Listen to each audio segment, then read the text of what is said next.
Hello to everybody.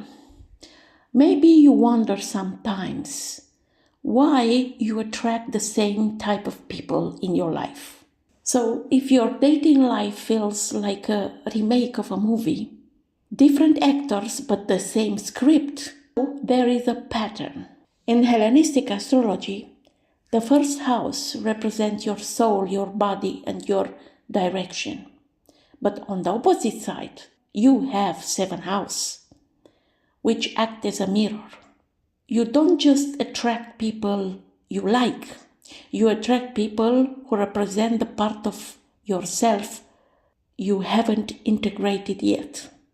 For example, if you have the ascendant in Virgo, you likely value order, duty, and love to fix things and people. But in the opposite side, you have Pisces.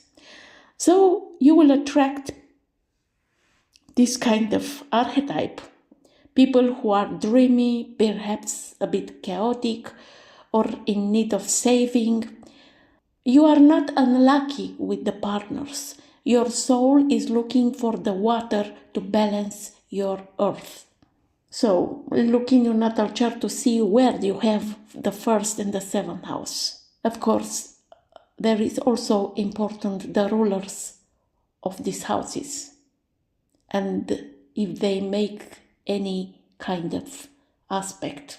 Another thing that is important in the chart on this topic, it's about the lunar nodes that represents where you retreat, where you are tired, your old habits and easy ways of being. For example, if your south node is in 7th house, you might find yourself stuck in a cycle of sacrificing your needs to keep a partner happy. You attract the same type because you are playing the same role. The planet that is ruling the 7th house is the boss of your relationships. Mercury rules your 7th house, and if it's a retrograde, you will constantly pull in people from your past or people who require reevaluation. You attract them because there is an unfinished conversation in your own psyche. But maybe there are some solutions to break this loop. Breaking the cycle isn't about looking for a new type. It's about changing your savior complex. If you are a Virgo or Cancer rising, you might attract people who need help. Stop trying to fix them, and the broken types will stop finding you. Look at the 2nd house and 8th house also. Are you attracting takers because you don't believe you deserve a balanced exchange? Let's look to the Steve Jobs natal chart. So he is a Pisces rising, where is also the sun. And in the 7th house, of course, we have Virgo.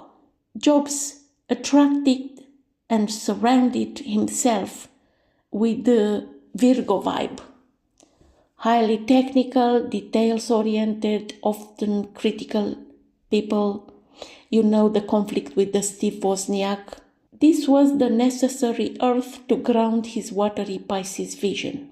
Jobs also found himself in relational loops, where he either felt criticized or had to be the one to fix the others. He was very critical, very high standards, very hard to live with. He would have been forced to make from adapting to the partner's demands to reclaiming his own identity as a visionary. The placement of the nodes reveals the gravitational pull of this person. He used to have North Node in Capricorn and South Node in Cancer, in the axis of 11 and 5.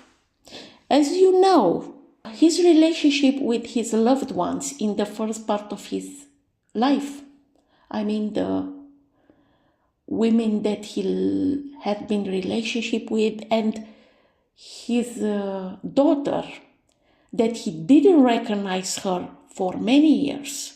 You can see the Jupiter retrograde in Cancer in the 5th house, where is the South Node, and Uranus. So a very unstable situation in his relationships with his loved ones.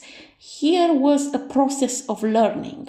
Why it was like this? Because the ruler of the fifth house, it is Moon in Aries in the second house. So his goal was to achieve results, to be the initiator, innovator, to open the new enterprises, to be the first in everything. Very ambitious and a kind of aggression in the style. And between Aries and Cancer, it's forming a T-square between lunar nodes and the moon. In the 11th house, the North Node in Capricorn and the Venus in Capricorn in the 11th house. As you know, he was very good technically point of view, but also a very good promoter and in marketing to promote stuff, to promote the products. He was genius in this. The ruler of Capricorn is Saturn, and Saturn is in the 9th house in Scorpio. Very profound, very penetrating energy. And not only in USA, all over the place. Very charismatic in a way, and very annoying in another way. Yeah. And the axis, the 1st and the 7th, Pisces in Hellenistic astrology are ruled by Jupiter. And Jupiter was in Cancer retrograde in the 5th house. We need to remember that the 5th house also, it's about hobbies, passions, talents, abilities. So he was very creative. We need to remember that he used to study arts or something like this. That's why the product of the Apple used to be very attractive, very well designed, very nice. When you are looking to them, you have a vibe of luxury and refinement. This is the combination. Water signs, very creative, artistic actually. And you cannot find in other places like this. It's unique. In the 7th house, Virgo is ruled by Mercury. And Mercury is in the 12th house in Aquarius. It's in direct station. Mercury in Aquarius in the 12th house. He used to be a genius. But the problem with genius is that it's very hard to understand a genius mind. Actually, he didn't care that if we understand him or not. He was producing a lot of ideas. Of course, there were people around him very good indeed to apply all these ideas, to work for him.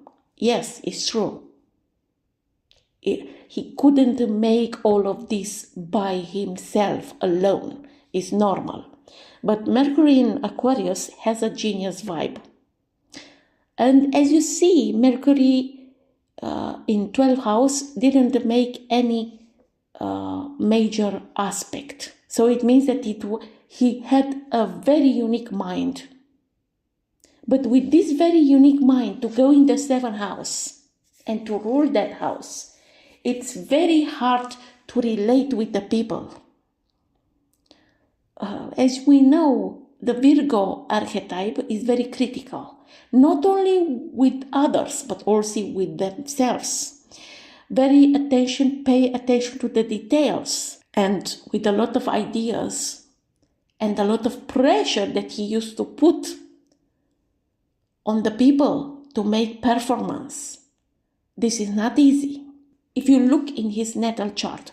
So he has some important points. Mars in Aries in the 2nd house. Very good in making business, entrepreneurship. He was very independent, restless, lack of patience. He wanted to move fast and to be perfect in everything. So it's powerful, this Mars. Jupiter, even it's a retrograde in Cancer, it's in exaltation. But the name of exaltation means a kind of exaggeration, you know. And in water sign, very annoying, emotionally point of view. Okay, but in the latest part of his life, unfortunately, he died of pancreas cancer. He understood some lessons. Okay, it was a little bit late, but never is too late to understand things. And that Mercury in Aquarius, it's really good if it's in 12th house. Actually, the most powerful planet in his chart is Mars in Aries, but also Mercury in Aquarius is in Hais, a very important dignity in Hellenistic astrology. That's why I said he used to be a genius. If you listen to him, how he used to say many things publicly, you'll understand many things. He was a very profound person, but it was very hard for him to show in a good way his emotions. It wasn't easy for him. That's why he put all his effort in this professional and entrepreneurial field. So, what do you think about his chart? It's very easy to judge such a person, but it's very hard to understand deeply a person like this.